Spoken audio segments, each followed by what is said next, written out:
Ooh, do we need to stage an intervention? Or like, how do we say this nicely?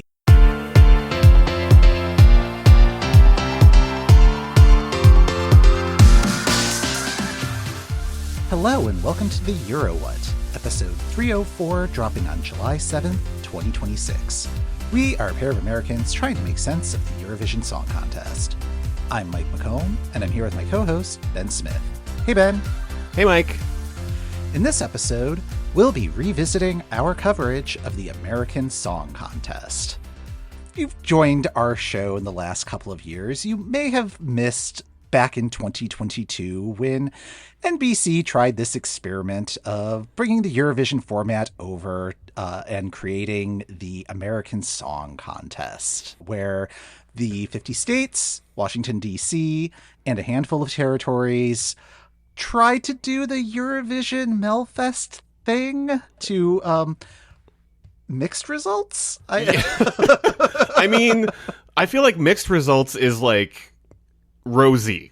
Was the end product bad? No.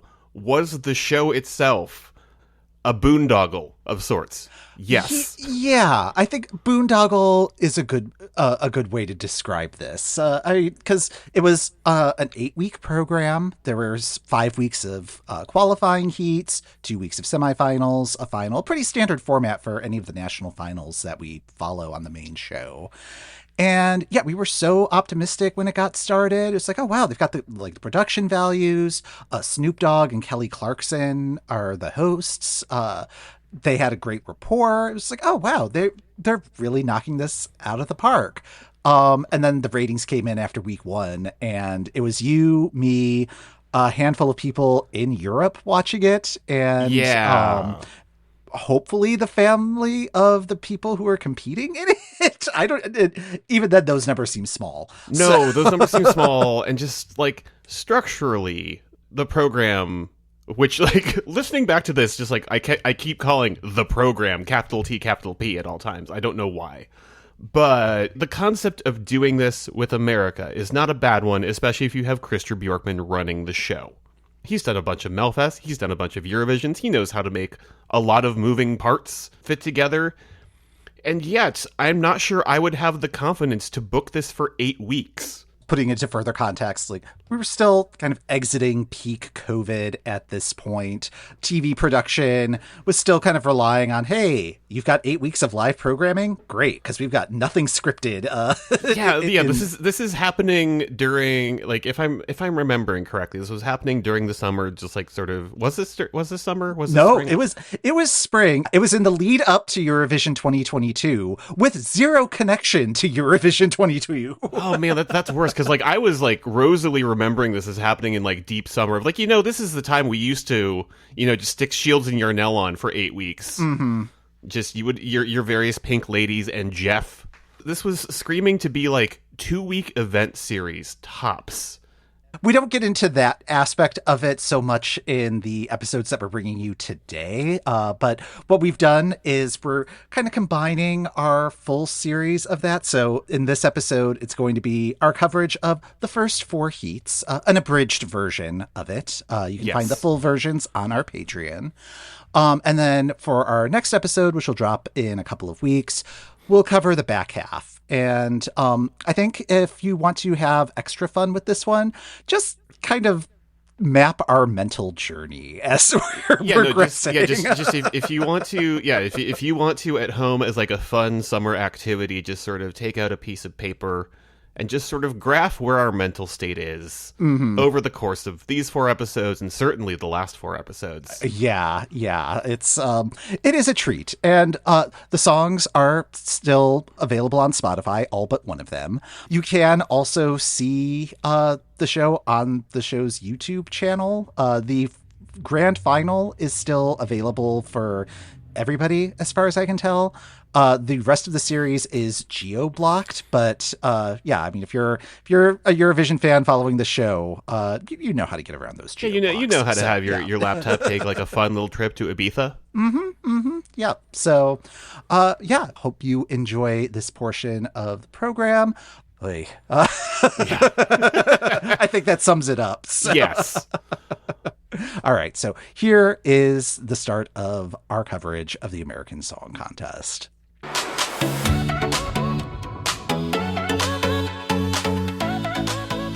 We just finished watching the premiere episode of the American Song Contest.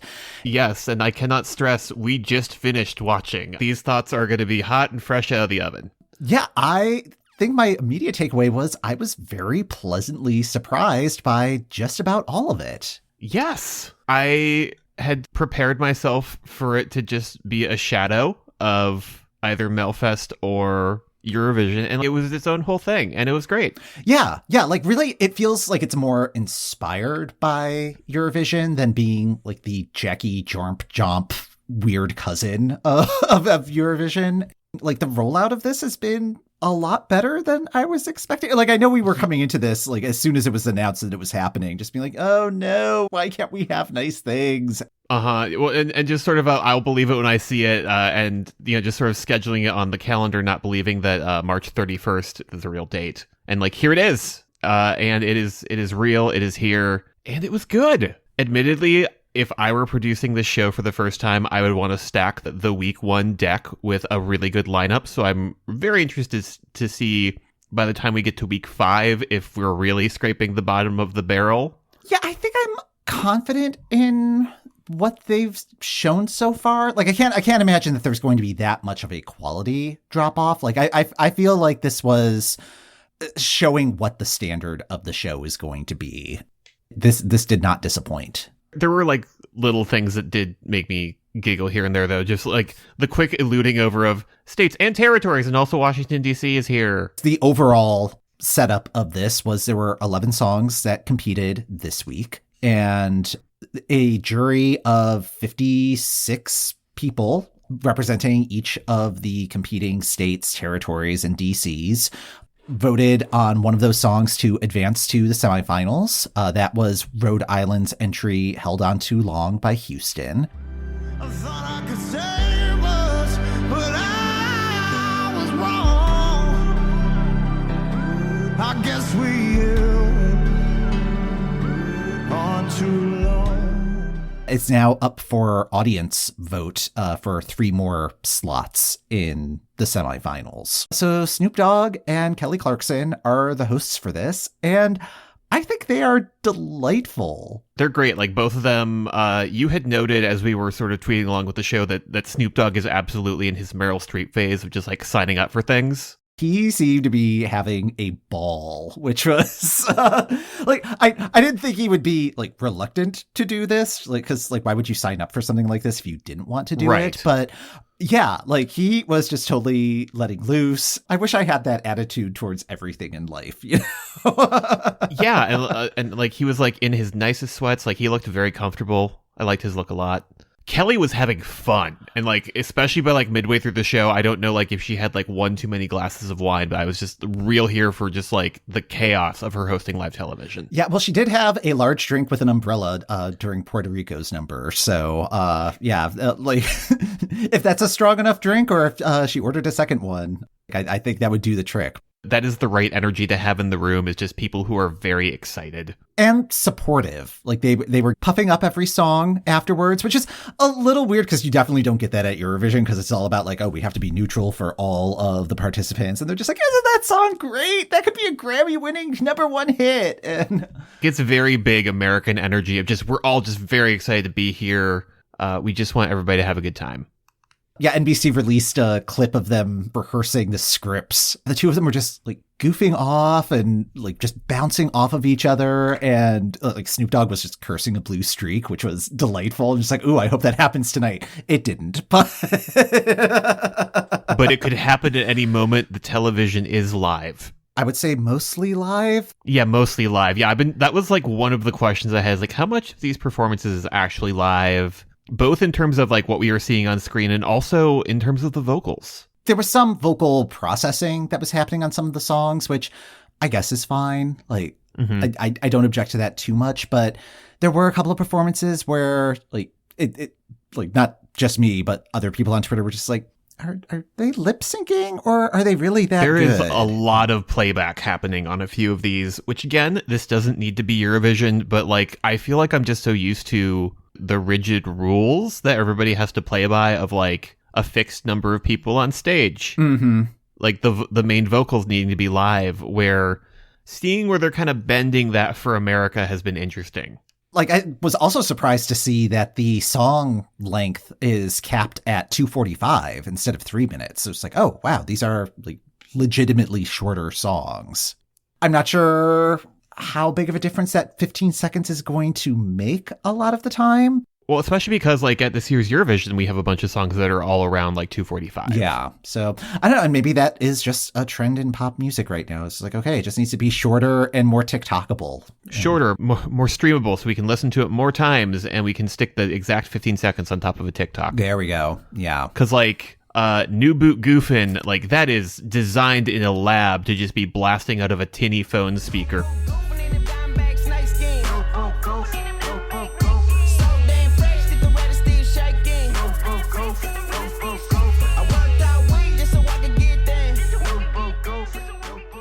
I respect the craft there. I have a feeling that one is going to do rather well in the competition. Like, I don't know if I like it or dislike it.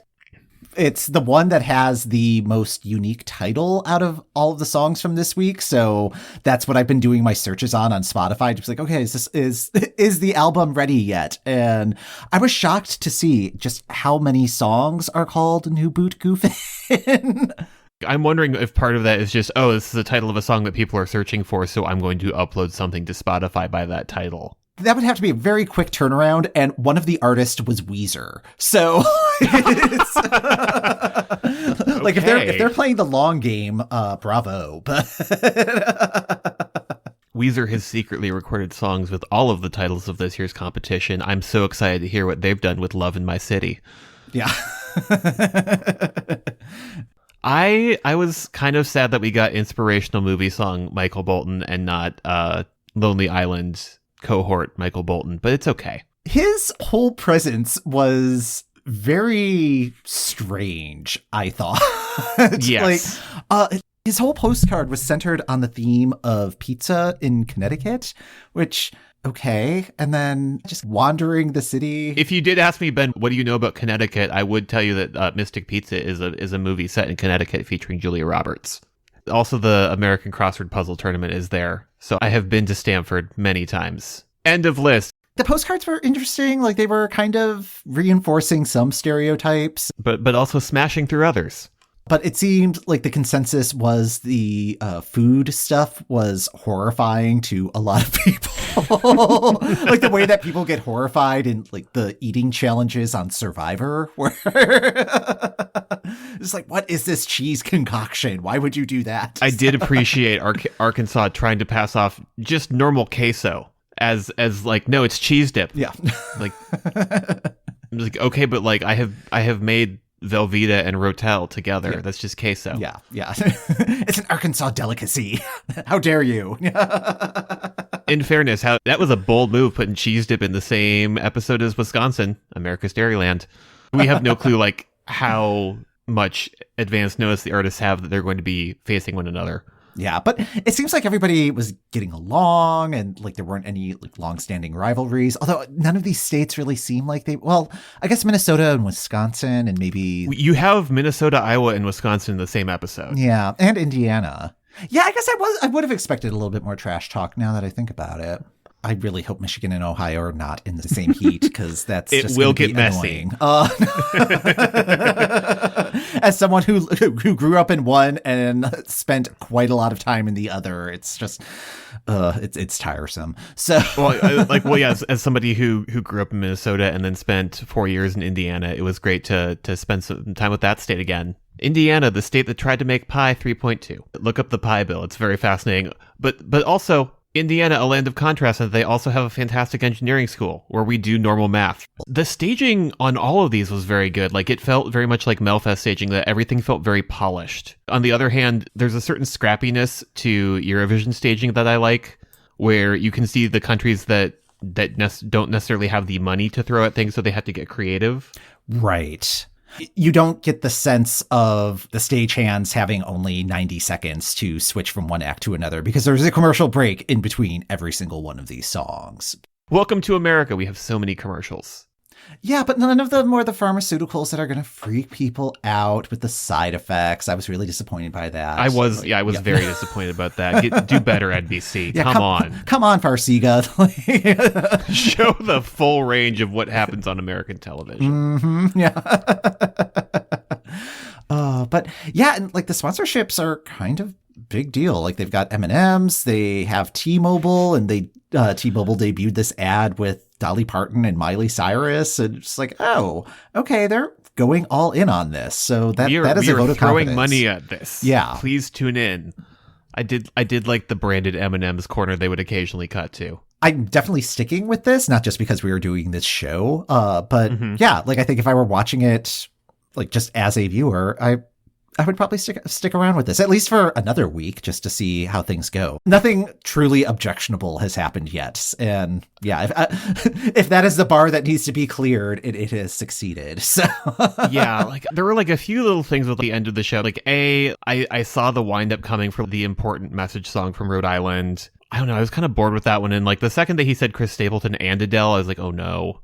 The ending was slightly too rushed for me, and like I guess part of me is that my brain has been primed to expect like a numbers portion of the show, and I was like, cool, we're gonna get a recap, we're gonna get like some sort of countdown to like heighten the drama, but like no, we had like 2 minutes left, so it was just kind of just like very last minute. Rhode Island's getting it. I was like, oh, but we just saw that one. They haven't made what the scoring mechanism is going to be all that clear. All they've said so far is that there is a jury of 56 music people representing each of the areas, and that all of these states' votes will be weighted equally, just so that like New York and California and Texas don't outweigh like Wyoming. I guess it's going to be probably very similar to the Melfest mechanism, where it's going to be like the 3 to 9 year old vote. But yeah, so. Like I want to see very complicated heart math happening. Yes, although like Kelly was definitely not in a condition to try to explain that. To try to explain that, no, the beating heart in the corner of the screen, when it's green, that means that the 30 to 39 year olds really like what Puerto Rico is putting down. When you see that it's pink, that means that 3 to 9 year olds love Arkansas because they would like some cheese dip. Everybody loves New Boot Goofing. That's why the heart is now purple. Yeah. why the heart is doing the boot goof dance. So yeah, I mean, these are all ideas for season 2. I think that is really the thing about this particular season of the competition is it's going to be more proof of concept than it is Eurovision or Melfest adjacent, because they can't put on all of those bells and whistles yet if people aren't interested in the core product. And like that's where I'm really interested, is like, because we're all tweeting about it, but like when I look at the we who is tweeting about it, it is the American Euro fans I know and a bunch of people in Europe who should go to bed.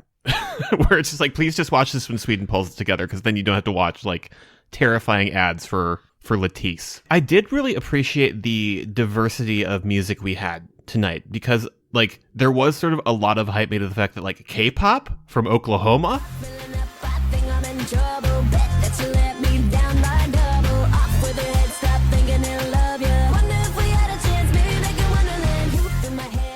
apparently Alexa is a big K-pop star, and she was a pro on stage. And yes, unfortunately, she was also the one where everybody was going like, is she singing live, or like how much of this is playback? But it was a solid performance. It's like, oh, if this is what K-pop is like, yes, I should definitely be getting much more invested in it. We won't find out which 3 songs succeed in the audience vote until next week, which is, I don't know, annoying from we produce a podcast perspective, but I guess it's a reason to tune in next week, and as well as whatever songs are going to be in queue. In lieu of trying to predict who we think will get to go through, Mike, I have a question for you.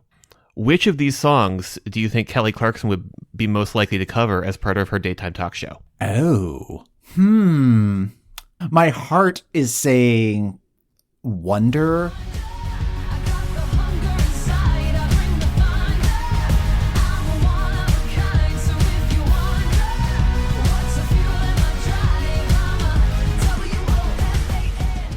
My brain is saying new boot Goofin. I mean, I think she could also do a heck of a job with Wisconsin songs. Yeah, I was thinking Feel Your Love might be in there as well. I mean, like, also such as the range of Kelly Clarkson. Yeah, I mean, she just seemed like just so enamored with everybody, and the way that she was geeking out about Michael Bolton. Yes. And that Snoop was playing along with all of it. It was just like, oh, everybody's just being so cute.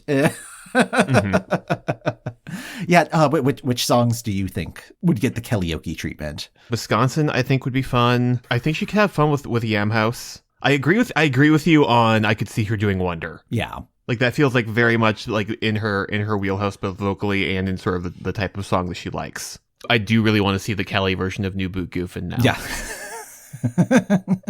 Yeah, I think depending on what the viewership was like for tonight's show, like that is going to determine if this goes viral or not. And I think that may be the actual indicator on how successful this show is. Like I have the feeling the Nielsen numbers, or however it's getting measured now, is going to be underwhelming, but so much of this is available on like extended streaming. It'll be on Peacock. It'll be like all of these other places. So it's like, okay, how many people were actually watching it live? How many of the people watching it live were actually in the United States? And yeah, just kind of extrapolating from that. But I think it was a well-produced show. I don't think NBC is going to regret this decision. We'll see if that still holds true in May. That's where I'm really wanting to see, is because we're making tweets right now, but like, are people actually watching this program? Are people actually going to be tuning in? Yeah. And it could be a word of mouth thing. Like, I've not looked at the original audience data for American Idol or The Voice. Did they start out like monster hits, or did they end up growing? I think American Idol was like decent, and it was a summer show at that point, but like it grew into the juggernaut. It wasn't an immediate juggernaut. The first season was similarly just sort of figuring things out. Like, we had two hosts, and then all of a sudden Brian Dunkelman was gone.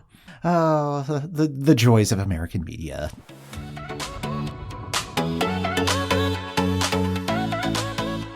We said we were cautiously optimistic. I think I've downgraded that to cautiously. Yes, I am also at cautiously. Just, there's a lot of people in that room, in that TV studio, who are looking at the camera like, what have I gotten myself into? Unfortunately, they are the hosts and some of the finalists. The death stare from Michael Bolton. Oh, good. I did want to talk about, just like, because like Michael Bolton, in the minute that he was announced, was like, oh no, I have to do this again. I was at an Oscar party this weekend talking about this. Somebody mentioned that apparently he suffers from like extreme stage fright. So that may have explained like some of the stiffness in his performance last week. Amazing singer, but yeah, just does not actually like being on stage. Kind of puts everything into clearer context, I think. He looked like someone who really did not want to be there, and I do not blame him. Yeah. Also, seemingly not wanting to be there, 40% of the audience from last week. The ratings came out last week, and everybody was kind of freaking out about them. And I was planning on doing like an explainer on how ratings work, that overnight ratings in 2022 are really not a useful metric, just because network television does not operate the way that it did even 10 years ago. We are recording this on Tuesday, so we got to see week two's numbers, and oh boy, the ratings are genuinely bad. Oh yeah, and like I was just looking at the preliminary numbers, like we're theoretically adding some more numbers to that, but like it might not matter, because again, there's like a 40% decline between weeks 1 and 2. Last week had like that fun little kicky comment about, hey, the people who are tweeting about this are like American Eurovision fans and a bunch of Europeans who should go to bed. Great news, the Europeans were asleep. It felt like tweeting into the void. Oh man. I was getting engagement like 20 minutes after I would do something, which mostly suggests to me that people were DVRing this and fast forwarding through the ad breaks, which, wise. Yes, very wise.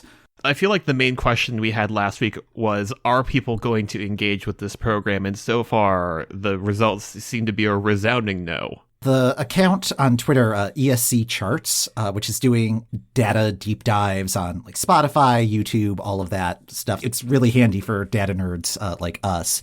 Posted earlier on Tuesday, the 11 entries from the second episode of the American Song Contest received a cumulative 18,356 Spotify streams during their first day of availability. Oregon's entry, $1 Million Smoothies by Courtship, received 3,091 streams, the most among all the songs.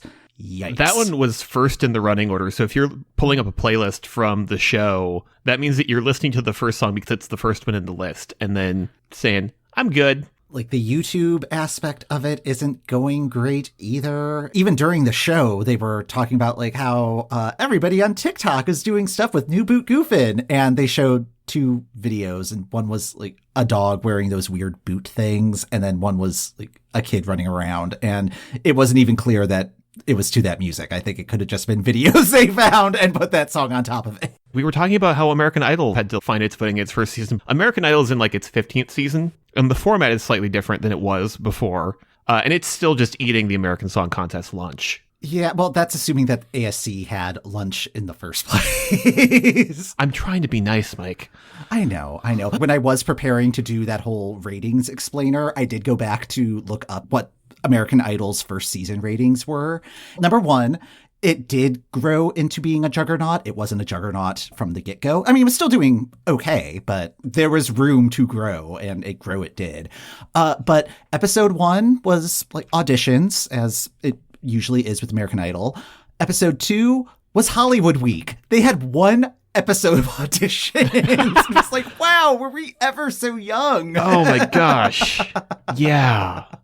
Unlike last week where we recorded fresh off of the first episode, I've had a day to sit with my thoughts on this week's entries. Thank you, Dothy Frere. Oh, don't drag him into this. Oh, no. This is not his fault. No, this is not his fault at all. He was great. I feel like I just emerged with more questions about, like, how does this work? How is this supposed to be working? But let's talk about what got through, because that mostly is where I have so many questions.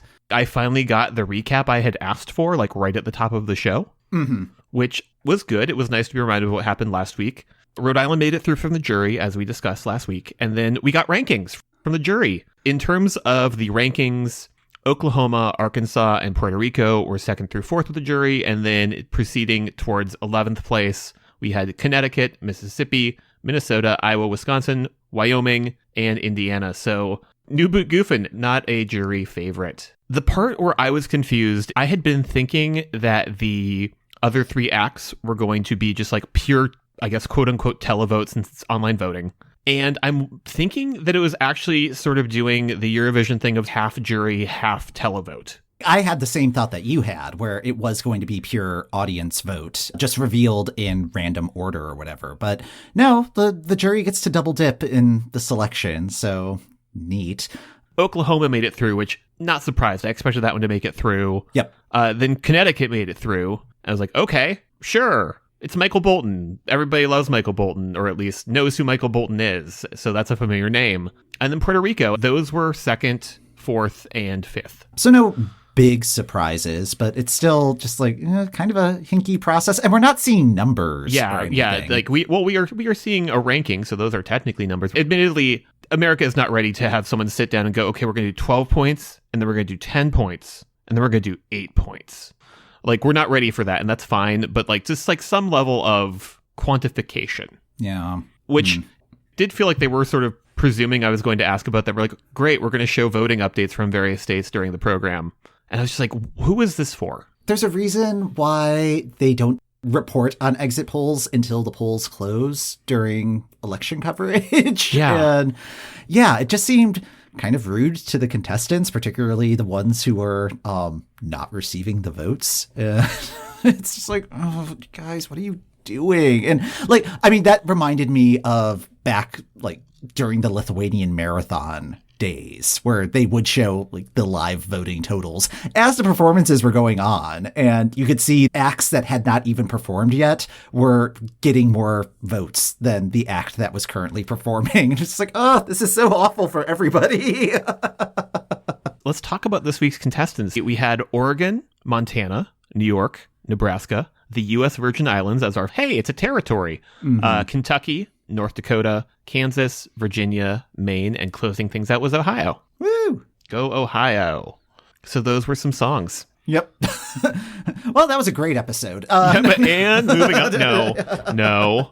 I did. Fine. Okay, so I did like the Oregon song. I thought that they overstaged it. It was like a fun little Foster the People sort of a thing.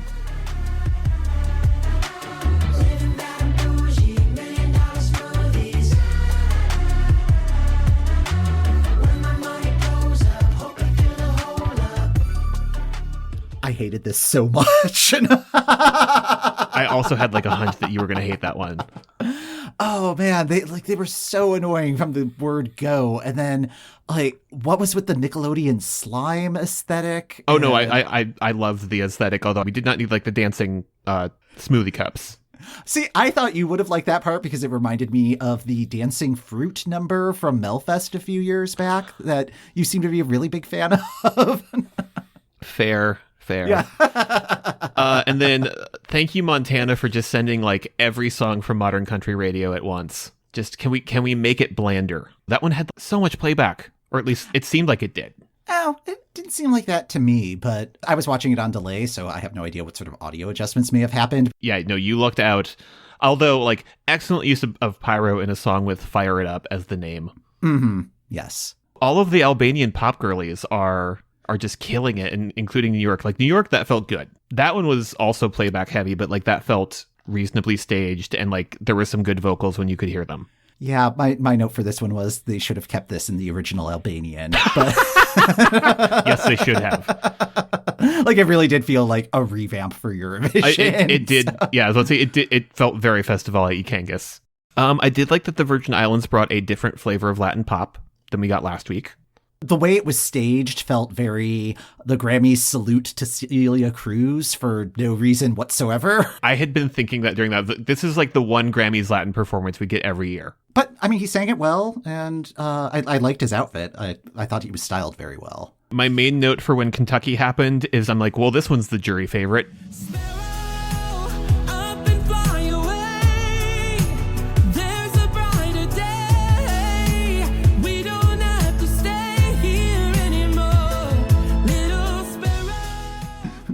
My favorite thing about that was how he mentioned that he wrote the song for Celine Dion that was in Deadpool 2.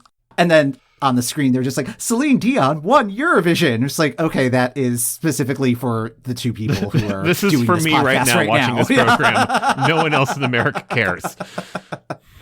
Yeah, it's like, oh, is that her only claim to fame? Okay. Celine won Eurovision? What? News to me. No one in America knows that. We just know her from the Titanic. And I think it was really at this point that Snoop was starting to kind of check out, because when Kelly was asking him about the song afterwards, he was just like, yeah. I love that enthusiasm is wavering. It would be great if, like, by week 4, they do start giving kind of, like, honest critiques and be like, yeah, a little generic, but, you know, it'll get on the radio. So. Like, honestly, like, I would just like week 5, just like, you know what? I was just sort of spacing out for like the last 3 minutes. I don't remember a dang thing. I will say, though, legitimately great. North Dakota.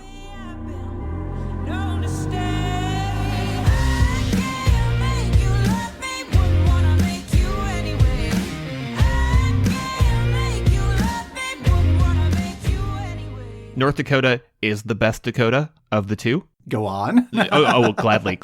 South Dakota will try to like trick you with its wall drugs and its Mount Rushmores. Mm-hmm. But no, North Dakota, always, all the time. And also, that song was great.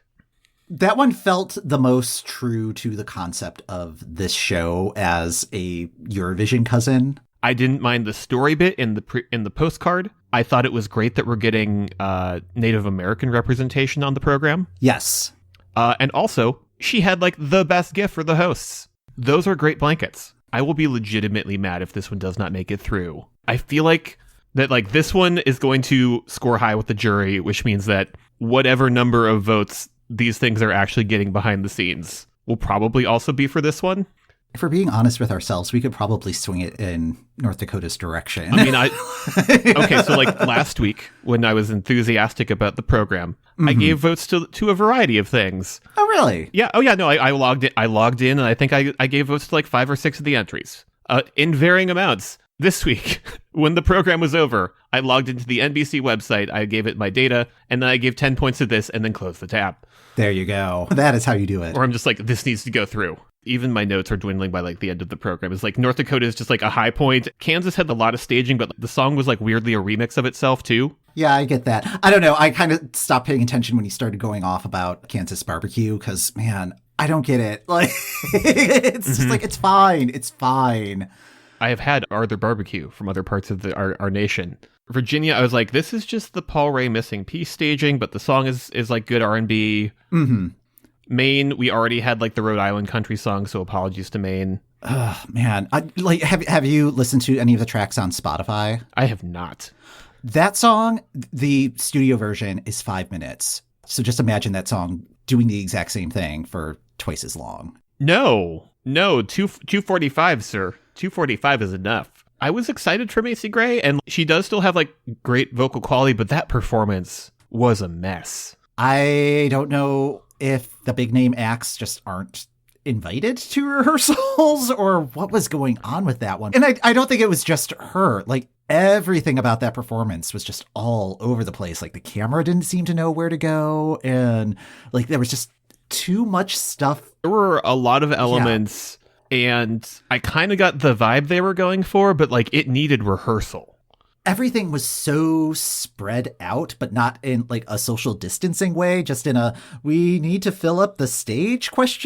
Sort of way. Cool, here's a choir of ladies in pink suits with afros, which great, love it, love the visual. But also, what was the song? I thought the studio track of that one was fine, but I think part of that may have also just been like, oh, her album from like 1999 was so good. She has a great voice, and like that the song that she wrote definitely suits it. Did she see that Michael Bolton made it through? And she's like, I'm not coming back. Yeah. They have beef. I don't know. Well, no, just like, I don't want to have to come back here and perform this song again. So I'm going to do a C+ version. Maybe she saw the ratings last week and was just like, oh, no. It's like, oh boy, so, we all thought this was a good idea. And here we are. So bad. Kentucky was like the obvious jury selection. Mm-hmm. And it made it through. And like, honestly, it was a very good song. It's very much in the vein of like, yes, this is what someone who has performed on The Voice would write. If anything, it's just like somebody tuning in and being like, oh, they're doing Voice All-Stars. Oh, why are they calling it American Song Contest? So just to switch things up this week, because we talked about karaoke last week and then karaoke appeared on the program. So hopefully I'm affecting the track of the contest with my words. Which one of these songs has like the most fun opportunity for a fun Snoop Dogg guest verse? I'd seen this question before I watched the episode, and yeah, I think the Virgin Islands entry would have been a fun one for that. Which one were you looking at? I came up with this question and then proceeded to like not think about it all day. Oh, yeah. Was this just a test to see if I actually watched the show this week? And you can't say Macy Gray because his nephew was already in that performance for whatever reason. Like, nepotism already? Yeah. This contest is a sham, and I shan't stand for it. So. That's why I will be recusing myself for the next 4 weeks, is because... Wait a minute. No, it's not 4 weeks, it's 6 weeks. Oh, no. Remember, they expanded it from 6 weeks. I feel like there's a room full of people at NBC going, we did what? We have to do this for how many more weeks? To answer the question, I would like to see him with New York. That could be another fun combo. Oh, yeah, that could work. On the other hand, I'm not sure that like his more laid back flow works with the harder nature of that song. If it were a remix or something, I don't know. Yeah. I mean, like, really, I thought one of the best performances of the show was the vamping that he and Kelly were doing while they were waiting for the jury results. Yes. Like, just Yes. Again, the hosting is very good, even though you can sort of see the light in Snoop's eyes dimming. Kelly is trying her best. She's just chaos in the studio, and I love it. I think that's experience that you get from hosting a daytime talk show. It's like you have to have that sort of energy. Who do you think is going to be getting through this week? I thought like I had my finger on the pulse last week, and now I'm just like, am I actually detecting a pulse in this program? That's fair. As I have stated for the record, if North Dakota does not make it through, pitchforks at dawn. Mm-hmm. New York was fun. I could see that, like, that one had some energy behind it and felt sort of like Oklahoma in terms of overall staging and feeling like this is an actual pop person ready to go. Now that I know that how the scoring works, like, what's going to appeal to the jury and also get some votes from like the 20 of us that are logging onto the NBC website or TikTok to press the buttons. Right. So mostly, what is the jury going to pick? Mm-hmm. What's going to be in like their 2 to 5 range? I feel like North Dakota has like strong stuff there. Could see Nebraska kind of getting through on the heartwarming sort of message song vibes. I could see Virgin Islands getting through just because that felt like a fully realized performance. I think that one's probably the safest because I have a feeling the audience will go for that one as well. Because like, even though we were saying that it seemed like the most Grammy-ish performance, like The reason it always happens at the Grammys is because like it's a crowd pleaser. Could also see like Kansas or Virginia getting through because those were also pretty well realized performances. Yeah, I would put Virginia ahead of Kansas. I agree. Yeah, because I honestly do not remember anything about Kansas. Virginia did feel more memorable. Montana, maybe, just because like it is generic enough that people may respond to it, and he's a very handsome gentleman. So, I don't know. I was getting kind of Tom Lieb vibes from him. Hey, dude, point. Virgin Islands and New York, I think, are probably the two locks, and yeah, I'm hopeful for North Dakota.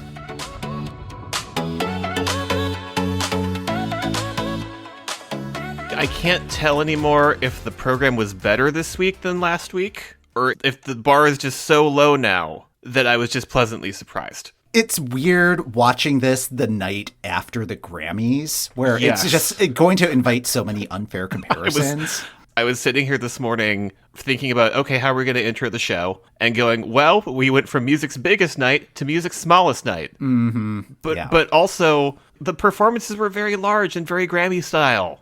Yeah, I think it was getting up to the standard that we were kind of expecting as a cousin to the Eurovision Song Contest. There's not really a ton of news with this one because we are pretty much the only people watching this show. It turns out that there is now an American Song Contest channel on YouTube so that people who are abroad are able to watch the contest. I found out about this in the Eurovision newsletter that went out not only on Friday, but it was April Fool's Day. And so numbers aren't great yet. Don't release a press release on April Fool's Day. No. The shows are there if you need to get caught up. End of sentence. I did like that we like right in like the first minutes of the show we did get an explainer of okay, here's the structure of things. We've got the heats right now. We've got 56 things. We're going to get it down to 22. We're going to have some semifinals. Then we're going to have the finals, and then one song will win. What will it win? Great question. Over to you, Snoop. Yeah, I guess apparently part of the prize, or maybe the only prize, is you get to be in a T-Mobile commercial. And I missed this announcement. It may have just happened tonight. Maybe there's a press kit somewhere that we didn't look at. In fairness, like, Eurovision doesn't really have a prize. Like, yes, you've won and you get some level of international renown, but it's less of a prize and more of your nation's broadcaster has to spend a lot of money. Yeah, I guess you get to impact tourism in your country, but that's really getting abstract in terms of like what the prize is. Of like a tangible prize that the people who perform the winning song get. Yeah, it's been very unclear what the motivation is, what the stakes are. Like, why should we care about who wins this? And that may be part of the reason why it's been having trouble finding an audience, because why should anybody care? But we care, I guess. We're doing this, so yeah. We care. We are recording this mere minutes after the program ended, so much like a Little Caesars pizza, these thoughts are hot, ready, and you did pay $5 for them. Yeah. I came up with that one during a commercial break. I was very proud of it. Thank you again, Patreon subscribers. You care enough about our show to help its growth and let us become more and more unhinged for you. Yes, thank you. We appreciate the support. We got a lovely comment last week about people rooting for us, and I can assure you, if you look at my resume, this is the exact type of show that I enjoy recapping. If you look at our combined resumes of the types of show that we have stuck through to the bitter end till, yeah, you will understand like why we are like, nope, we're just doing this. We should talk about who got through from last week. Kentucky was the jury winner, so they automatically got through. It came down to the audience vote getting mixed in with the jury vote and somebody shaking a magic 8-ball to make those determinations. And the 3 acts that ended up advancing were Kansas, Montana, and North Dakota. Thank goodness I have something in the semifinal to root for. Yeah, and I was a little worried about North Dakota because they were kind of mid-table. They were 5th with the jury, which we can come back to what's wrong with the jury later, because what is wrong with them? I think part of my frustration with this is it's becoming increasingly clear that if you're not in the top 5 with the jury, you're not going to go through to the semis. I think that's just a mathematical thing at this point, which is just so, I don't know, it really makes it seem like it's not the fairest playing field, or like there was a bait and switch in there somewhere. It's just not sitting right. Yeah, and I did kind of cackle when they showed us the full jury scores, because Oregon was like all the way in 11th, just like whatever the fun song is for the week, the jury's just going to not like it. But it was just very funny because when we were talking about how many people were streaming things, they were number one with the streams. So just like, how is the mathing? It's also getting weird with the redemption slot, which, number one, why is it being called redemption slot? But number two, I think it's going to be based on TikTok streams or something. Like, they're being very hand-wavy about that aspect. Yeah, they're being real quiet about that so they can figure out what they want to do with that. Yeah, it could just be a case of how do we slice the numbers to get two acts that are going to balance out however the semifinals are going to shake out, because we can't have all white dudes with guitars. But they are trying very hard to have it be all white guys with the guitars. Yeah, well, I mean, that's what happened with American Idol, so, yeah, I mean, maybe that's just how these things go. We're just a couple of podcast producers with our microphones. Asking people for $1 to name a woman. Yes, please. But just like it just feels immensely weird that like they have everybody from the previous week in the studio. Are they reflying them out? Because that just feels wasteful. That's the thing that was baffling to me, because that happened last week as well when they were doing the results, and like Michael Bolton was in the room looking very uncomfortable, as I think is his default state with this show at this point. I suppose it could be something where they film all of these reactions afterwards. That has to be the way that they do it. That could be part of some portions pre-recorded, is like we just like, hey guys, let's hang out in the room, we're gonna do like the big surprise moment for everybody. Okay, I like that theory now, but also just like Macy Gray just like left 5 minutes after she was done performing, because she was not anywhere in here. She kind of left 5 minutes before she was performing, but that's another story. But it seemed like the jury liked her, so there was that. But yeah, there's a lot going on that just is not making sense, and they just keep changing the format every week, which is also not instilling a lot of confidence. A lot of spaghetti is being thrown at the wall. And this week's penne regate, if you will, was just like, hey, what if we just show a live update throughout the program of where these fall in the jury? The jury has clearly watched dress rehearsals. And I hate it. The way that it's being executed is not good. It's very much like The Biggest Loser, Red Line. Like, and it's just kind of instantly telegraphing bad news for folks. You should not have a camera on these participants while you tell them that their song is in last place. I'm not opposed to them giving us jury results, because I did want that the first week. But I have a way that I think it could be better than what they tried tonight. And again, it feels like they're really trying things. So for all I know, we're just going to have a completely different vibe next week, because we definitely did between this week and last week and the first week. Yeah, it just seems like they're just kind of flailing at this point. So that'll be fun. Yeah, we get a few more weeks of just this. Can't wait, question mark. Let's get into this week's episode. They had 12 contestants this week because there was going to be 1 week with 12 contestants. That's just how the math was going to work out. I do like that they stuck it in the middle rather than like at the end. Because like by the time we get to the end of the heats, like we are not going to be like, there's a 12th one.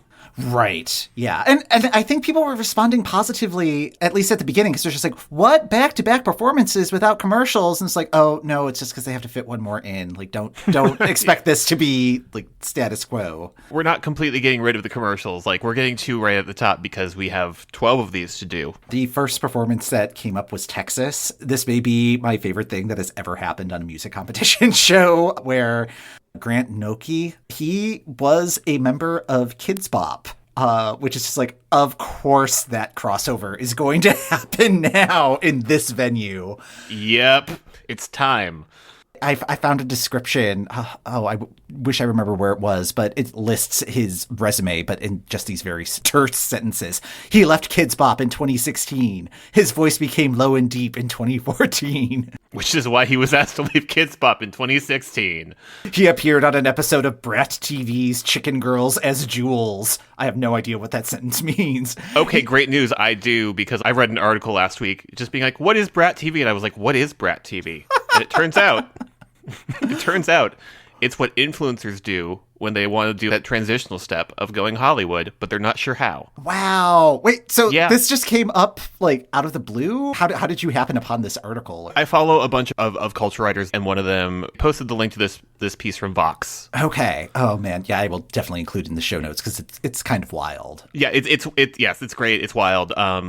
Because typically when I absorb a piece of information like that, it never gets put into play. Certainly not within the week of me learning about a thing. Mm-hmm. Yeah. So it'd just be like, Brat TV, I know what that is. Yeah. I have not watched any of Chicken Girls because I'm not the target audience, and no thank you. I hate to break it to you, Ben, but that's the next season of this podcast. So, yeah. Mr. Independent, no, I can't stop myself from listening to no one. I am on my own now, I'm all I got. Guess I'm the only one. Mr. Independent. His performance, it was a good way to kick off the show, I thought. My notes for this one were just like, that was a great staging of this song. Mm-hmm. Yeah, I didn't like the song at all, but yeah, like it felt very like it was trying to enter into the Justin Bieber space. There was a dance break in there, and yeah, I don't know. Twitter seemed to like it. It was not for me, but yeah. But like, it was an excellent way to open the program. Yes, yeah, it was that energy kick that the last couple of openers I think were trying to accomplish, but not quite getting there because their personalities were just a little too, like, just being on a little too much. I think if you're in Kids Bop, you're just like genetically predisposed to being on. I'm just thinking about the SNL sketch that was just like the Disney Channel acting school. Pretty sure that Miley Cyrus was like in the sketch. That tracks. So. yeah, of just like that level of the willingness to be on. Were there any other performances that really stood out for you? I ended up really liking New Jersey's song. I thought that was very fun. At first I was like, okay, but like, how do you combine Dua Lipa and Taylor Swift? Those are very different pop lanes. Well, maybe not that different, is thinking about Taylor's career trajectory. But like, I thought that one, it nailed what it was aiming to do.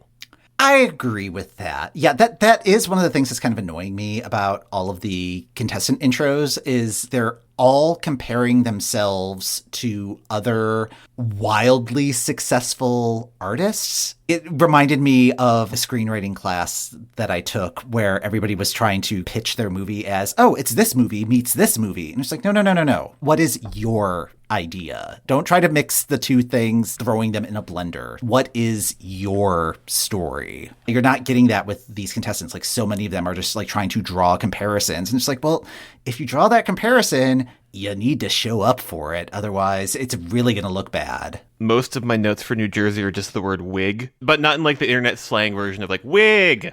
Just wig. Just sort of when you're just sort of staring out into the middle of nowhere and just like saying the things that you notice, like car. Overall, everything just felt very fully realized in a way that some of the previous entries have not. They also have the advantage of having the previous 2 weeks to look back on. People last week, they probably didn't have much time to adjust or really strategize based on what happened in the first week, because they're just like, oh, okay, like first week happened and we're already in rehearsals. Whereas this group, they had a chance to watch what happened the first week, and everybody in the production is learning as they're going and making those adjustments. They're demonstrating that they have learned a lot in the last couple of weeks. So hopefully that means the next couple of weeks are going to be improving. Or at least on this level. Because again, like I was looking at the performance from Alabama, and Alabama, they had played like a rehearsal clip during an ad break on SNL over the weekend. So I was slightly familiar with his performance, or at least knew it was coming. I don't know enough about the production of television, but it felt like they were using a completely different camera than the live shots in the room. It felt very cinematic. It was definitely a different video quality. When you had mentioned that on Twitter about halfway through the performance, I was like really starting to pay attention to it. And to the point where it's just like, is this actually happening live, or are we watching a video of the performance? We saw them on stage in front of the audience after their performance. So it's like, well, something happened on that stage. Yeah, I'm just like, is this operating at a different frame rate or something? Because again, there's like a specific frame rate for movies versus TV, which is why soap operas looked like the way they did. That just took me out of the performance. That I was like staring at like the visual so much. That song very much has like a micro genre within Eurovision of two people singing a song about togetherness. Right. But then we got to like the real Melfesty part of the program with Florida and Alaska. Florida, I'm pretty sure I saw that staging at Melfest this year. Melfest or NRK, like there's so much pink. Like why? Like pink is hard. That one weirdly had too many elements happening at once. I feel like more of these performances need to have too much happening. Mm-hmm. But like that one did have too much happening. Apparently the jury liked it. It finished second with the jury, which is kind of baffling to me. I do not remember that song. Jewel apparently mainlined the last 5 years of Melfest. Because, like, that was just pure uncut American schlager.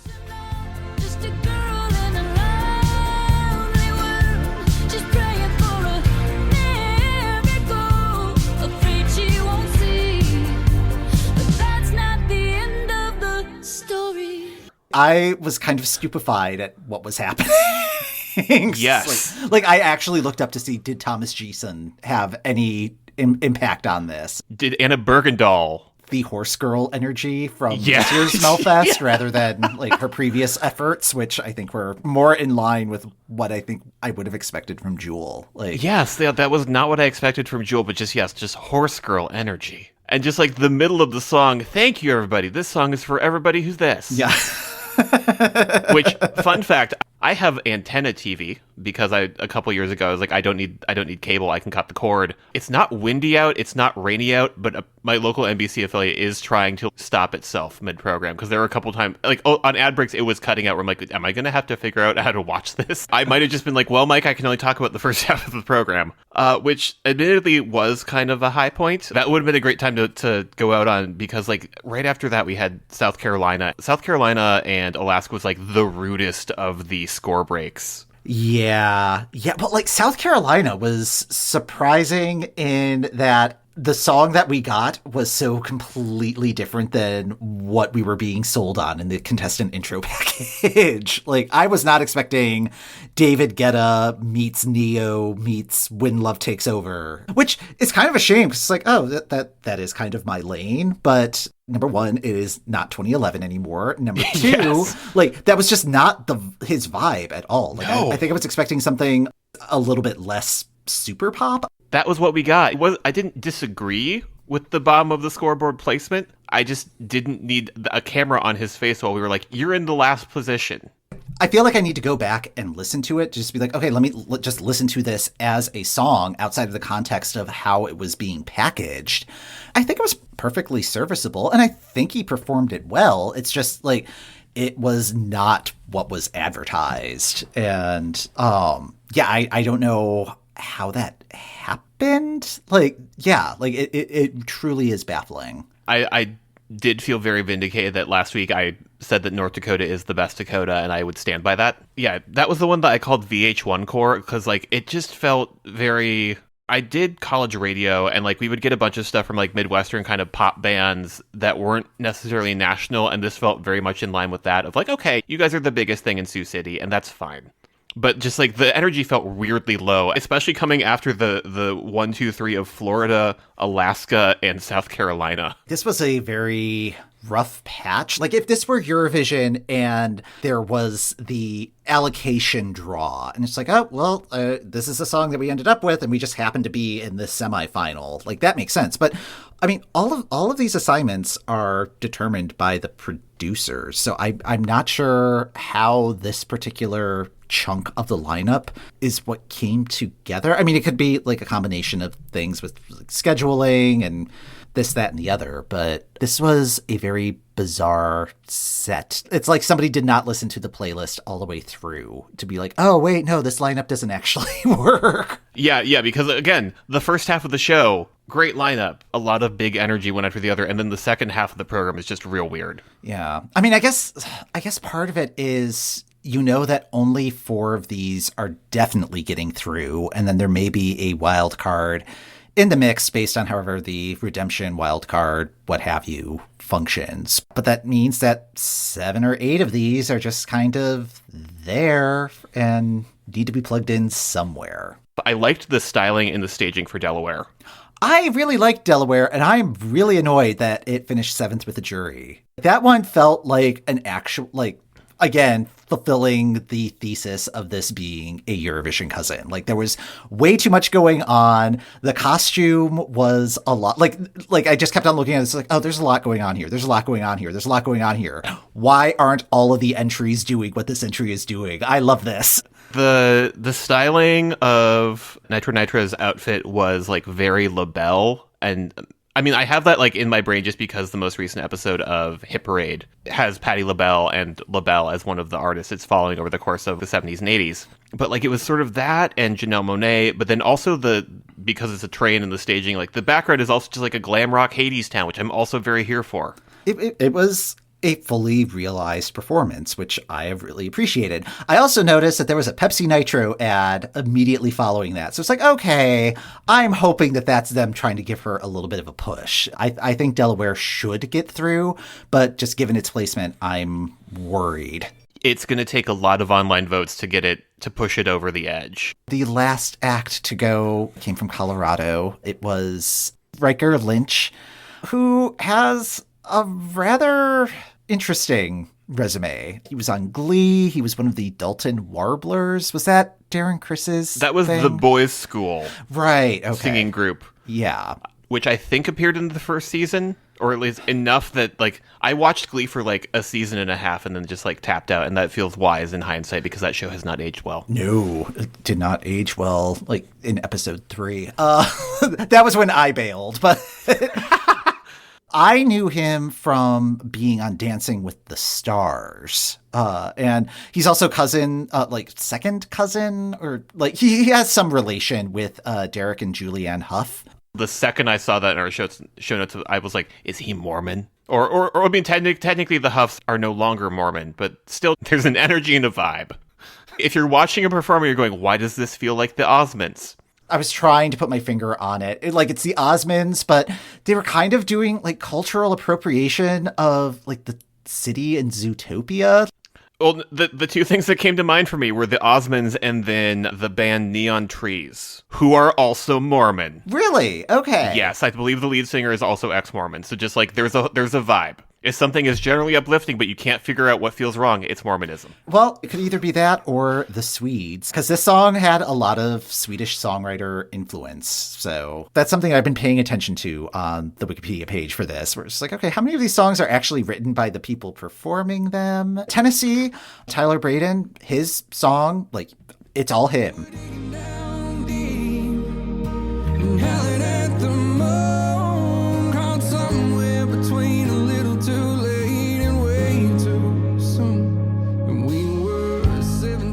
He's the only credited songwriter, and I thought it was a good performance. Like, it felt like a genuine song from him. I am not mad that he won the jury. I think that is a correct outcome from this particular set. I like it better than Montana, who made it through from last week's batch. Yeah, well, Montana's nice to look at.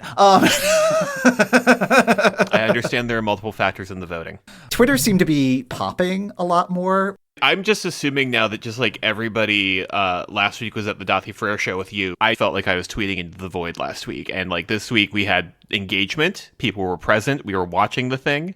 We were all in agreement that the jury check-in votes were rude. Yes. Even though Kelly was just like, oh, if you have thoughts about the jury, say them. I was just like, Kelly, do not look at Twitter. Do not look at Twitter right now. Yeah, like I was honestly expecting her to say, like, if you don't have anything nice to say about the jury, don't say anything at all. Yeah, just like, oh, yeah, just like, do not look online right now, Kelly Clarkson. I noticed that none of our tweets got put on the air. So. Yes, but I was noticing that the tweets going on air all had like 3 little flags after them, like, I see you, Eurovision people. I see you. Yeah, like a lot of people that I recognize from Eurovision Twitter. So congratulations. Congratulations, all. We are not getting featured because I have seen the content of my tweets. We probably need to good cop, bad cop this. One of us needs to be the good cop. Yeah, and I don't think either one of us wants to draw that short straw. So yeah, we are gonna yeah. That's why we're here. Occasionally, I will be like, "Omaha's great, everybody," but then the other time, I'm like, "The jury should be tried at the Hague." Yeah. I did like the heightened drama that. How are these things playing out? How is this going to work? But I think they're doing it backwards. They're starting from the top, or they're starting at the beginning, and they're kind of working their way down. We're like, this should pop up like mid-show during that fun little thing where it's Kelly and Snoop at like the halftime show table. You should figure out a way so that everybody gets that you're the only one that is close to you're the one at the top moment. So that everybody kind of gets that positive moment instead of South Carolina having a camera in their face while it's like, you're at the bottom and it's only down from here. Like there's got to be a way to finesse that. I sort of get the sense that they've been doing that with the audience vote thing, where they were showing like, oh, what does Georgia have to say? Oh, they love Alabama. And like one of the people in Alabama's group is originally from Georgia. So that kind of makes sense. And like they're neighbors and all of that. So yeah, everybody's freaking out about block voting, which no.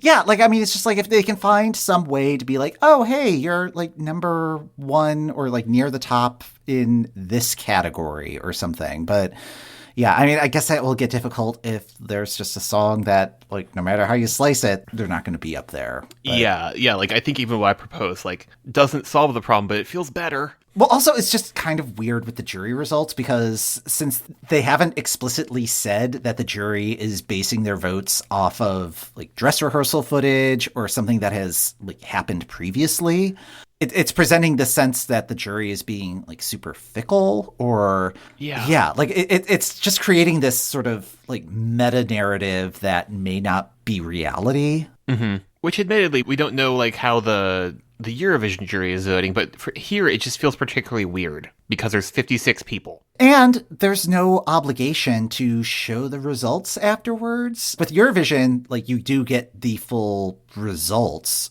If you want to look at how every judge voted, you can download that PDF. Part of that is like public broadcaster obligation because like you do have to pay to vote by phone and that sort of thing. So it's like, all right, yeah, this isn't a grift. NBC does not have that obligation and will not be releasing the data. I can't imagine that they're going to release any of this data. No, why would they? No, because if they do that, we'll know how many people voted. And like, there's no way that they want people to know that number.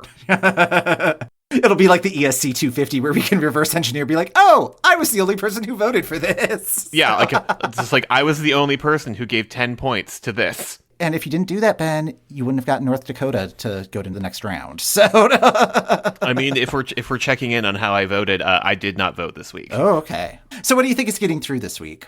That is a great question. Looking at what is in the top half of the charts, I could see Texas and New Jersey getting through. Yeah. Those are the two that I feel excited about in the top half of things. I could see, just given the number of Swedes that wrote it, I could see Colorado maybe sneaking through.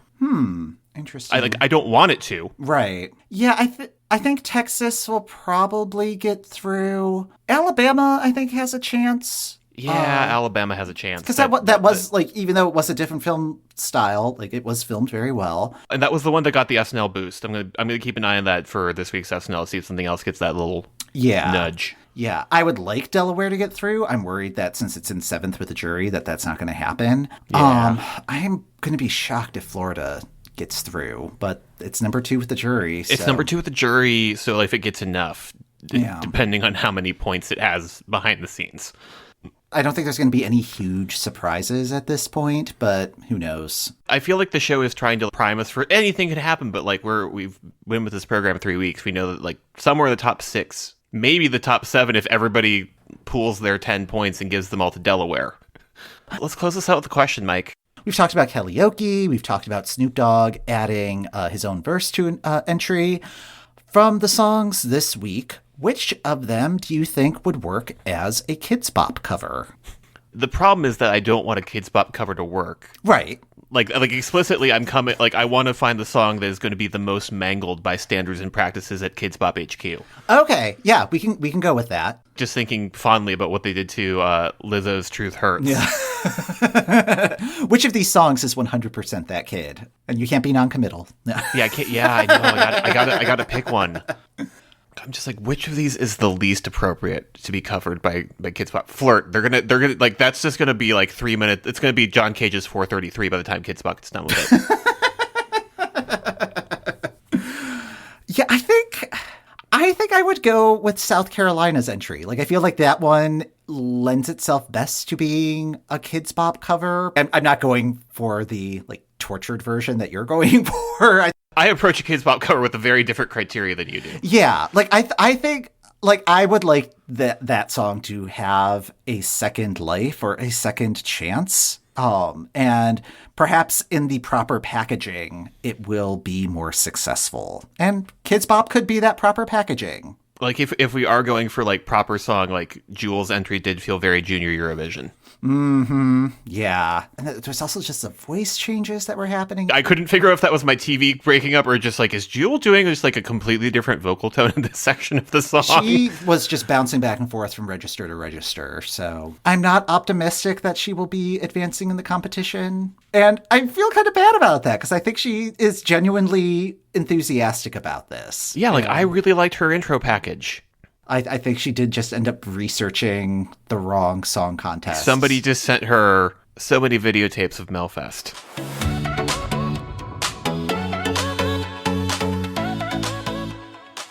Great news. The monkey's paw of the universe heard me complaining last week about us never getting tweets on the little tweet screen, and great news, we're on TV. The intern does not know what the word flagging means, and for that, thank you, intern.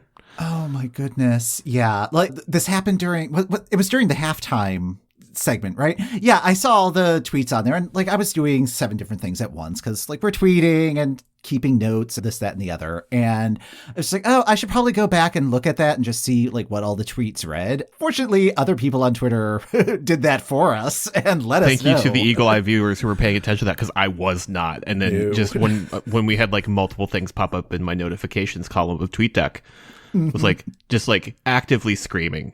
Yep, same here. Of just like, that's the one they used. There was another tweet that popped up during the program where somebody had said that this is the strongest week, and like, frankly, no, this was not the strongest week. There was some good stuff in the mix, but like as a whole, it felt like a step down from last week for me. I agree. The production was trying to be there, I felt. But yeah, should we just get into it? We should probably just get into it. So I have an answer to the question, is anybody else watching this? Oh, really? Yeah, and it's like the weirdest. It was not the place I expected to find it. This is American Song Contest in the wild, Ben's barber edition. I have a great barber. I love my barber. My barber realized very early on that I do not have any opinions about Boston sports, but I do have the hookup on all of the good sci-fi, TV, and books, etc. So that's what we chat about. And just like out of the blue, because he does not know I have a Eurovision podcast, I was just like, are you watching the American Song Contest? And as it turns out, I am. And he's like, so what do you think? We talked about things, and we were very candid. We both discussed that, like, neither of us had heard of the Massachusetts guy.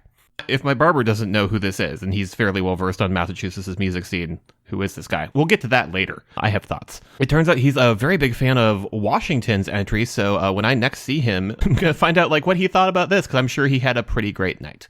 First, let's deal with last week. So when we last left the contest, Tennessee had been selected by the jury, and you know what? That felt like a good choice. Also making the cut were Colorado, Alabama, and Texas, so I think I was 2 for 3 on those. I had said Colorado, I'd said Texas, and then Alabama, I think that one felt like a pretty solid choice too. Yeah, I think I said Alabama. I don't know, like the show immediately leaves my head as soon as we're done talking about it. The second we get done, all of this stuff just leaves my brain. Like, we're going to get to the semifinals and be like, who? I have a feeling the show may also be like, wait, we have to do this again? 2 weeks from now, that should be a really fun episode. Apologies to Florida, who was in second with the jury. They showed us like the full ranking of where things were at, and it was just like a blip on screen, and I need to get better about having my phone out for that just so I can go back to that list. But it did just blow my mind that like Jewel was in 5th overall once all of the televote was combined with the jury vote. I mean, that's not all that surprising, because you think like Michael Bolton got through, and he was already ranked pretty high with the jury. So like name recognition, definitely getting that push there. Macy Gray also, well, she was already mid-table with the jury. I have to imagine that she got a little bit of a boost as well. So Jewel, where was she in the jury lineup? She was towards the bottom. She was closer to the bottom than I think any of the previous big names have been. I will note that during the everybody is in their separate parts of the seating area, Jewel is clearly in her house. Yes. So I guess that throws out our theory that that part is recorded earlier. Either that or Jewel had barricaded herself in her dressing room. Yeah. And you know what? Good for her. Good for her. Good for her. So when they were doing the recap, they were showing the artists in one part of the screen and then their performance in the other part of the screen. And you could see that like the artists had a change of clothes, but Jewel was wearing the exact same thing. And it was like, oh, okay. I guess they didn't tell her to pack a second outfit, but then we saw her later on in her house. And it's like, wait, what is going on here? So they are bringing them back? I still think they could potentially be doing just like, okay, everybody go put on your second outfit. We're going to do the results. Maybe Jewel just didn't feel like doing that. And maybe she really did barricade herself in the dressing room. Just like my contract was very clear. If you read my rider, when I got to the studio, there were green M&Ms.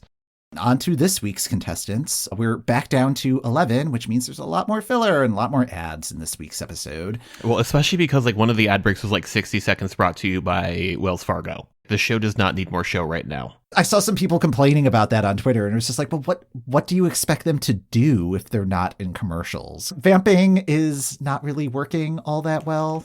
No. Kelly and Snoop still have really good chemistry, but they have no direction on what to do. Whoever is behind the scenes giving their little in-ear thing is giving them nothing. I would not be surprised if we see them thumb wrestling at some point. We had a selection of 11 contestants, and like I tried to do show prep like we did last week, and there was a big name, but I feel like they weren't that much bigger than some of the other talents performing tonight, because a lot of these performers had some pretty big bona fides. Yeah, and really good stage presence, even though, as we'd mentioned, the production was not quite where it was. So I felt like staging was kind of hurting some of these contestants. Yes, just a lot of weird staging choices this week. They've had a few weeks to look at what's working and what's not and potentially adjust things. So it just felt very weird. I would love to know how set in stone some of these things are, and if it's just some of these just had very fully formed ideas. I did like New Hampshire as the opener for the show.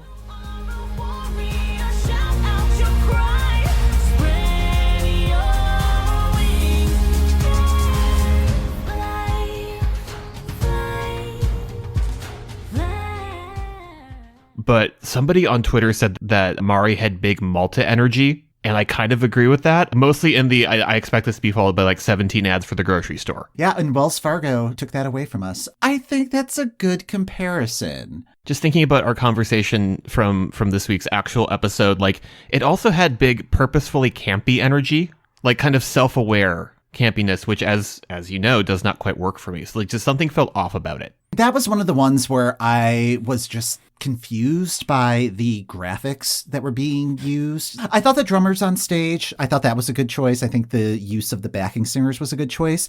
But then there was this whole like waterfall motif that I don't get how that connects with the concept of Fly.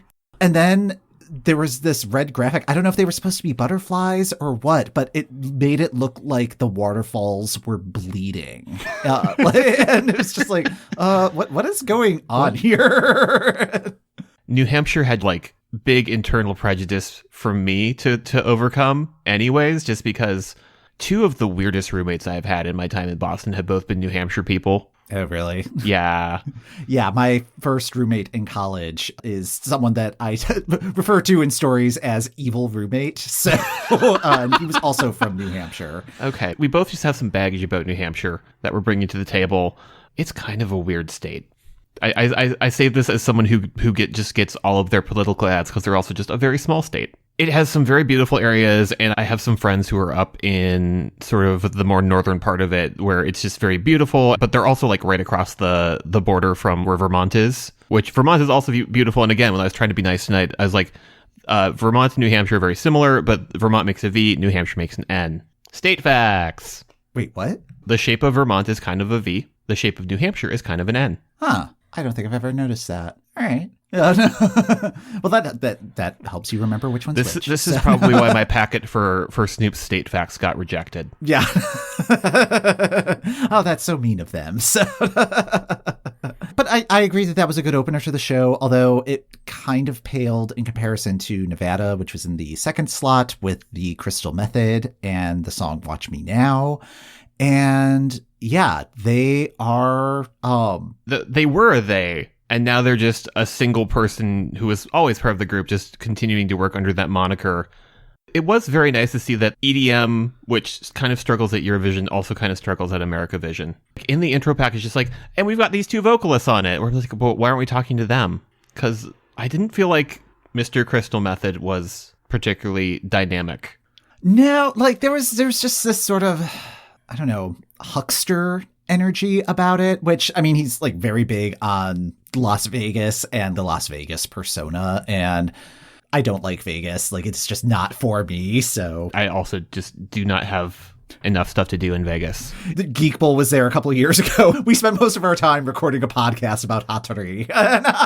We were off the strip in a hotel room watching Melfest. Yeah, it was a super Saturday, and yeah, my husband was in another room, like playing Hearthstone or something. Like, none of us are gamblers. And... None of us are really drinkers. None of us are smokers. What are we supposed to do here? It's very hot outside. I mentioned this when we were talking about Austria on the main show, where it's just like, what do you do at a DJ concert? How are you supposed to interact? Like, it's not like it was people dancing or anything, but you're like still watching the stage. But yeah, I mean, I think the singer that they had owned the stage, so I think that helped. The singer they had was good, but yeah, just like as a performance, there wasn't like a good place for your eye to keep looking. No, and the camera work did not help with that at all, because it was like pulsing with the beat of the song, like intentionally. It was very difficult to watch. I know what this is. I'm sure it'll be fine. And it was fine with the jury. It was in the top spot for quite a while. Utah had the cute little country song, and then just like the package was just about how Utah's main export is just suppressed rage. Yeah, no swearing. And it's just like, oh, freaking heck. Like, just say Mormon, NBC. We know what the Mormons are. Do you have something against the Mormons? Because you were very vocal about that last week, too. They're perfectly fine people, but it's just a little weird. I liked the idea of DC's entry. I thought the staging was fun. The audio mix felt off. Yeah, I could not understand anything that he was saying. And it's like, oh, that's a shame, because this seems like a really cool song, but all I'm seeing is the production of it. And this was one where I thought they just had too many elements and like too many reveals happening during the performance. It's like, wow, you've really packed a lot in 2.5 minutes, but none of it's really cohering because I can't cohere you. That was like one of the ones that just sort of like went directly to the bottom of the scoreboard where I'm just like, this is not a great idea. And like, especially as the night wore on and like all of the artists with regional flavor and most of the people of color were at the bottom. And it's not a great look, NBC. Nope. The pitchforks are getting sharpened for the jury, and I think rightly so. Yeah, no, I fully agree. When we got to Massachusetts, that intro package just had so much for me to chew on. Most of my tweets about Massachusetts were about the 30 seconds that we got in the intro package, because like, it opened up and like he's sitting not across the street from my office or anything, but like I know exactly where that's being filmed.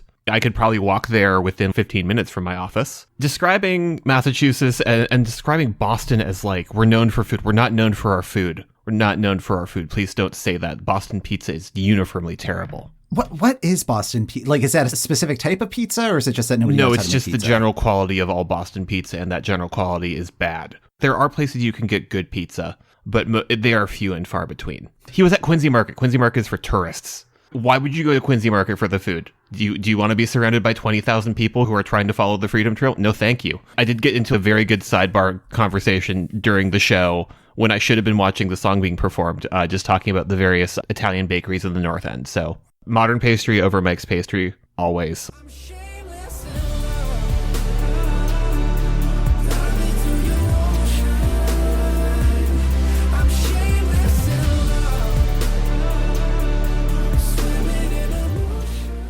Then we got to the song, and like it was basically just like, I think I said it was like one of the new kids on the block going solo. It felt like that vibe, and like he's written for Jason Derulo and he's written for Michael Bolton.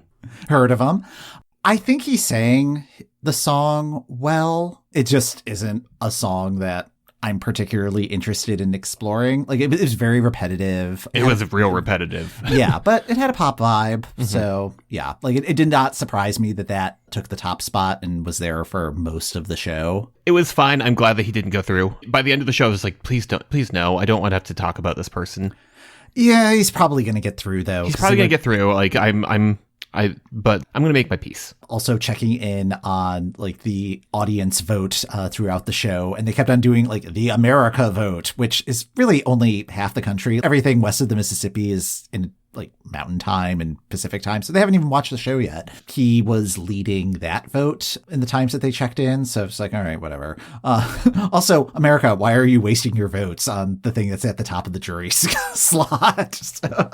Like, I immediately went and voted for a bunch of the stuff that I liked on the regional side of things that was at the bottom of the scoreboard, and gave just went in and it was like, okay, 10s for everybody, 10s across the board.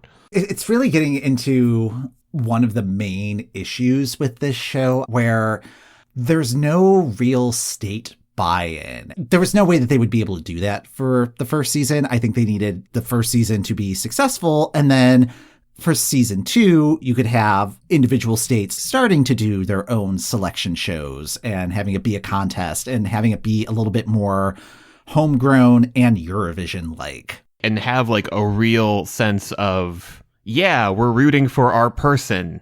Currently what you have is me and my barber going, okay, but like, who is the person from Massachusetts? Like in the notes here, you say he's California based, which is just like, okay, well, yeah, maybe he grew up in Boston or lived there for 6 months or something. And it's like, all right, there's the connection. And yeah, Central Casting really wants to cast this guy. So I think it's only when you get into states like Hawaii and the various territories where there is, I mean, like part of it is it's indigenous populations that are there. So it's like, yay, colonialism. I'm like, I can't just keep posting the link to the book on American colonialism every time that we have one of these. That is the closest that you're going to have to somebody who like really identifies with their state. 'Cause it's like, oh no, like they have lineage in the state. Whereas like, I don't know, I am from Michigan. I don't know who the Michigan artist is. I mean, like, I know their name, but like, I don't know anything about them. There's no connection there. I have no real connection to Illinois. Did Illinois already go? Illinois, yeah.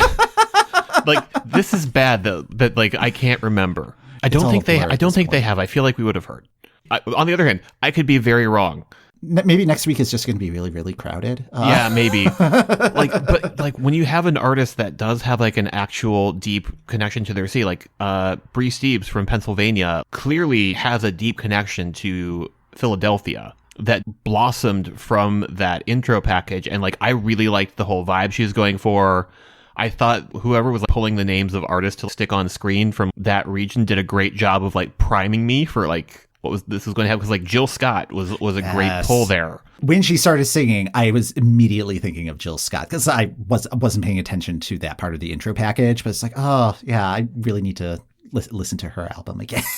That's so good. Just seeing the Jill Scott thing, and then having known that she had been on stage with Kendrick Lamar at Made in America as like one of the things from doing my research on her, I was excited for that performance, and I thought it was great. And I was very happy that it placed towards the top of the board. The other one that I have marked as I will be mad if this doesn't make next round, West Virginia, I thought was just fantastic.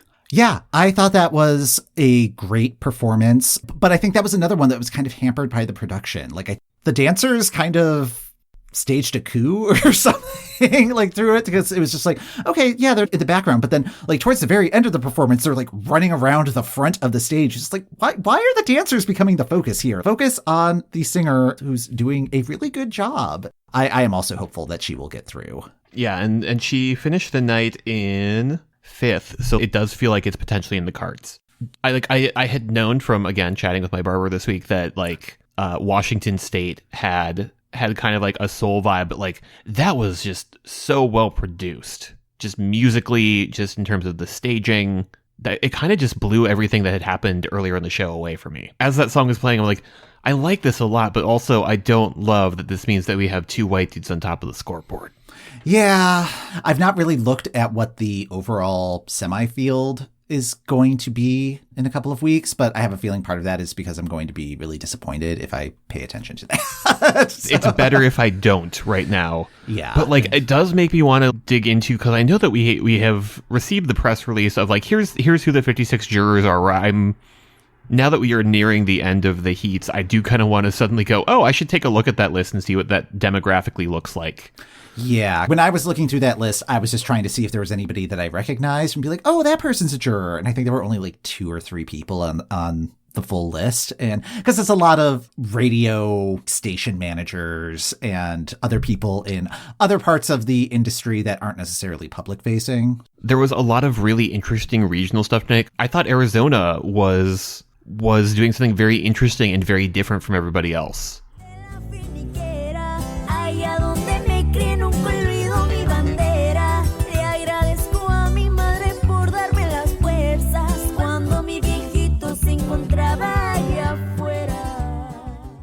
It maybe needed to be slightly more pop. I appreciate that they were like using that catwalk stage, but also it felt, because it was there, it felt very static.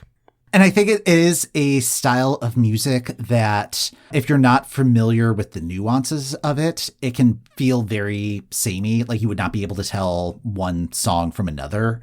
The song wasn't really contextualized enough. They performed it well, but the jury was not having it. And I'm doubtful that the home audience is going to rally behind this one. Yeah. That is sort of like the other half of things. On one hand, the jury is not doing great, but also the American public. We kind of need to look at, okay, there's only so much they can do because there's only like 1.5 million people that are watching this, and not everybody's voting. Not even all the people on this program are voting. Nope. So it's just like, yeah, I mean, there's 56 jurors. Presumably there are 56 audience members that are weighing in on this. But yeah, it's... This is such a weird experiment. It doesn't feel like a colossal failure, but it's certainly not a success. Like, I thought that week 2 was the weird off week where, like, I was tweeting into the void, but, like, this one felt worse. Yeah. It's number 4 in the running order. So, yeah, it's like, you always think the second episode's going to be the bad one, but no, it's going to be the 4th. You always think the 2 slot is bad, but secretly, the 4th slot is the punishment slot. Yeah. Who do you think is going to get through this week? Okay, so looking through the top, we've discussed, I think Massachusetts will make it through. Mm-hmm. I would like West Virginia to make it through. And of sort of Nevada, Pennsylvania, or Georgia, I think Pennsylvania for me. I mean, in terms of who I want to get through, I definitely want Pennsylvania and West Virginia. In terms of who will get through, I feel like Crystal Method probably will, just because of the like name recognition. Even though people may think, is it a contestant from RuPaul's Drag Race that you thought was? I was say I have been seeing here, but imagine if it was Crystal Method featuring Crystal Method. Yeah. just so that both groups of people turning up to the program are enthused. Yeah. We have the same agent. They called the wrong person. Yeah. So I'm guessing it's going to be Nevada, Massachusetts, and that means that there's only going to be one slot left. That's disappointing. Mm-hmm. I mean, if it had to be one, I would. I think I would like Pennsylvania over West Virginia, just because we've already got a lot of guitar just advancing. Because we need something different. Yes, I think I also, if forced to choose between those two, would pick Pennsylvania just for better diversity a lot of the lineup as a whole. Which, speaking of Pennsylvania, can we talk about that weird Office cameo? Oh, goodness. That had like nothing to do with the artist. And it's just NBC being like, hey, remember that we had The Office? We had The Office. You loved The Office. I did not love The Office. I have a very complicated relationship with The Office. For the longest time, the main thing that was separating the tiers of Peacock was how much of The Office you got access to. And as a person who needs access to none of it, I was just like, great, the free tier is for me. Yeah, Eurovision came in on free tier. It was great. It was fantastic. Yeah, like the only reason that we ended up going to one of the paid tiers, we wanted to watch the Olympics, got all of our curling in. I paid $5 to watch the Olympics, and it was $5 well spent. Yes, and Girls 5 Eva, and we're almost done with We Are Lady Parts. I don't know if there's anything that's going to be replacing those programs. Well, I guess they are coming back for second seasons, but until then, shrug. All the American Song Contest you can rewatch. Yes. Yeah, somebody tweeted at us. It's like, oh, I should spend this weekend binging and get caught up. I was very tempted to be like, you don't need to. Yeah. It's like, oh, do we need to stage an intervention? Or like, how do we say this nicely? Although I guess we don't have to if we're still going to get on TV. Oh, yeah. Just like, yeah. In terms of other NBC properties that could be making cameos on the American Song Contest, what is the most tortured cameo that could be taking place on NBC right now? We have maybe seen Illinois, maybe not, but I've been like, well, if they need to spice up ratings, they could move this to Wednesday, change the filming location, and make it Chicago American Song Contest. No, we're not going to put up with that crap, Ben. New Hampshire also has a chance for an Office cameo because there is that one time they went to the New Hampshire office. If there's one thing NBC loves, it's trying to make it 2003 again. Yep. Since we tried 1997 and it didn't take. I think the cameo that I would like to see, Alf I'd like to hear his thoughts on the competition. I think he and Kelly and Snoop would have a very awkward relationship, and I would like to see that play out. Can we get 2 of the members of the cast of Parks and Recreation? Not the ones that you want, just 2 of them. Yeah, let's see, Brandanowitz and I don't know, the guy who screams ham and mayonnaise at one of the town hall meetings. I mean, I had a worse suggestion that I will wait until we're off air to say. Oh, okay. Well, maybe we should wrap up so I can hear what that is. That's going to do it for this episode of the EuroWhat. Thanks for listening. The EuroWhat podcast is hosted by Mike McComb, that's me, and Ben Smith. That's me. You can find our full archive of episodes on our website at EuroWhat.com. For even more content, join our Patreon. Free members get access to our newsletter, and paid supporters get access to the bonus EuroWhat AV Club podcast every month. Go to patreon.com/EuroWhat for more info. Next time on the EuroWhat, we re-explore the back half of the American Song Contest.